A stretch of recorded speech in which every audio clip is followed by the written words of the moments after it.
സാറേ എന്തിനാ കാശ്? അവൻ പൈസ ഇടുന്നു, അവൻ തന്നെ എടുക്കുന്നു. എന്തിനാടാ? എന്തിനാ coin? No reason. Just phone മാറ്റിയോ? ആ വിളിക്കുന്ന ഗ്യാപ്പ് ഞാൻ കണ്ടു. ഇതെന്താണ് അനന്തശയനം എന്നൊക്കെ കേട്ടിട്ടുണ്ട്. ഇതെന്താ കുറേ നേരം ഇവിടുന്ന് അങ്ങോട്ടായിരുന്നു, ഇപ്പോൾ അവിടുന്ന് ഇങ്ങോട്ട്. എന്ത് പറ്റി രമണ? പറയടാ, എന്നാ പറ്റി? ജസ്റ്റിക്ക് എന്തോ എന്നോട് പറയാനുണ്ട്, എനിക്കറിയാം. പറഞ്ഞോ, ധൈര്യമായിട്ട് പറഞ്ഞോ. വൈഫെന്ന് പറഞ്ഞാൽ ഞാൻ നല്ലൊരു കൗൺസിലറും കൂടാ. പറ. ആ മോനെ ബാ, ഞാനൊരു ചൂണ്ടയിട്ട് തന്നാ നീ കൊളുത്തോന്ന് അറിയാൻ വേണ്ടി. കയറി കൊളുത്തി. കഴിഞ്ഞ കുറേ ദിവസമായിട്ട് ഞാൻ പറഞ്ഞു, ജസ്റ്റ് എനിക്ക് ഫ്ലൂ ആണ്, മാറിക്കിടന്നു, അപ്പുറത്തെ റൂമിൽ പോയി കിടക്കാൻ. കേട്ടായിരുന്നോ? അപ്പം പറഞ്ഞു ഒരു കുഴപ്പമില്ലെന്ന്. എനിക്കറിയാം ഇതൊക്കെ തന്നെ സംഭവിക്കുമെന്ന്. ജസ്റ്റിക്ക് ഫ്ലൂ വന്നാൽ തലവേദന എടുക്കുന്നുണ്ടോ? ക്ഷീണമുണ്ടോ? ഞാനിവിടെ ഏതെങ്കിലും ദിവസം ക്ഷീണം വന്ന് പറഞ്ഞ് കിടക്കുന്നത് കണ്ടോ? ക്ഷീണം എനിക്ക് ഇല്ലാഞ്ഞിട്ടൊന്നുമല്ല. മര്യാദക്ക് എഴുന്നേറ്റ് വല്ലതൊക്കെ പണി ചെയ്തു. മര്യാദക്ക് എഴുന്നേറ്റു, കിടപ്പേ വേണ്ട. ഒരാൾക്ക് ക്ഷീണം. ഞാൻ പച്ചമലയാളത്തിലാണോ പറഞ്ഞ കയറി പിടിക്കുമെന്ന്? ജസ്റ്റ് ഉറപ്പായിട്ട് അടുത്ത പ്രാവശ്യം ജസ്റ്റ് ഈ പ്രാവശ്യം പോയി ഞാൻ ഫ്ലൂ വാക്സിൻ എടുപ്പിക്കും. ജസ്റ്റ് കേട്ടോ, 2 അന്തിക്ക് ഓരോ കുത്തു ഫ്ലൂ വരാതിരിക്കാൻ. ഇത് പലതരം ഫ്ലൂ ഉണ്ട്. ഞാൻ ICUയിൽ വർക്ക് ചെയ്യുന്ന ഒരു സ്റ്റാഫിൽ. അപ്പം എനിക്ക് പെട്ടെന്ന് കയറി പിടിക്കും. പലതരം എന്താ പറയുക ഡിസീസ് കണ്ടീഷൻ വരുന്ന പേഷ്യൻ്റ് ആണ്.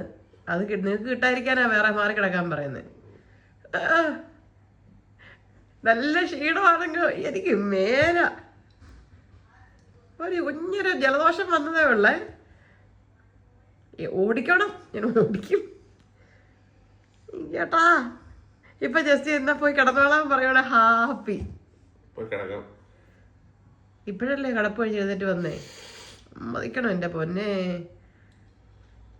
ഞാൻ ഇന്നാളൊരു വീഡിയോ പറഞ്ഞു, മല ദൈവം പ്രസവം പെണ്ണുങ്ങൾക്കാക്കി, ആണുങ്ങൾക്കാരനെ ആണുങ്ങളുടെ വംശം തന്നെ മുടിഞ്ഞങ്ങ് പോയേനെ, ചത്തുപോനെ. ഒരു ജലദോഷം വന്ന് ജസ്റ്റ് ലോകത്ത് ഒരു മനുഷ്യന് ജലദോഷം വന്ന് മരിച്ചു പോയിട്ടില്ല.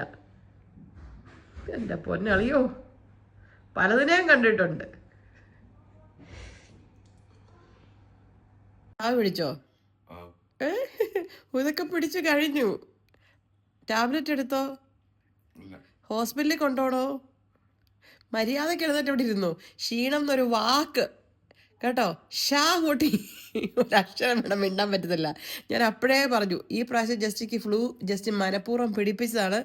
അതുകൊണ്ട് ഇനി മറ്റേ സിനിമയിൽ പറയുന്ന പോലെ ഇനി ഒരു തിരിച്ചുപോക്കില്ല എന്ന് പറയുന്ന പോലെ ജസ്റ്റിക്ക് ക്ഷീണമാണെന്ന് പറയാനുള്ള ഒരു അവസരം ഇല്ല. അതുകൊണ്ട് മര്യാദയ്ക്ക് അവിടെ എഴുന്നേറ്റിരുന്നു. അയ്യാ, മിണ്ടിപ്പോയേക്കത്. എന്നെനിക്ക് അസുഖം വന്നാലും കൂടെ വന്ന് പിടിപ്പിച്ചോളൂ എന്നുള്ള എന്നാ എൻ്റെ ജസ്റ്റ്. എനിക്കും ഉണ്ടാവത്തില്ല. എനിക്ക് വലിയ ചെറിയ ചെറിയ ആഗ്രഹങ്ങൾ. ഒരു 2 ദിവസമെങ്കിലും ഫ്ലൂ പിടിച്ചൊന്ന് കിടക്കണമെന്നോ അല്ലെങ്കിൽ സ്വസ്ഥമായിട്ടിരിക്കണമെന്നോ. നമ്മുടെ കഴിഞ്ഞ ജന്മത്തിലെ ശത്രുക്കളെ ഈ വർഷം മക്കളായിട്ട് വരുന്നതെന്നും കണ്ട് ഞാൻ എവിടെയോ വായിച്ചിട്ടുണ്ട്. പക്ഷെ കഴിഞ്ഞ ജന്മത്തിൽ എൻ്റെ ഏതോ വലിയ ശത്രു നീ എൻ്റെ ഭർത്താവായിട്ട് പടച്ചു വിട്ടേക്കോ.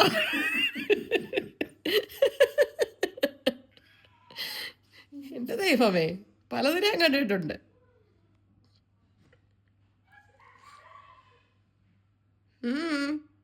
നോക്കണ്ട ഉണ്ണിയെ, ഞാൻ ഇങ്ങനെ തോന്നുന്നു.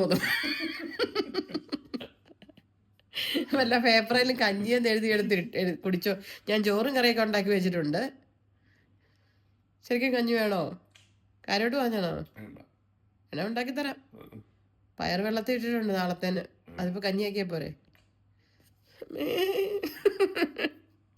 ഓ എനിക്ക് മേല, എനിക്കൊരു മോചനം ഇല്ലേ ഇവിടുന്ന്.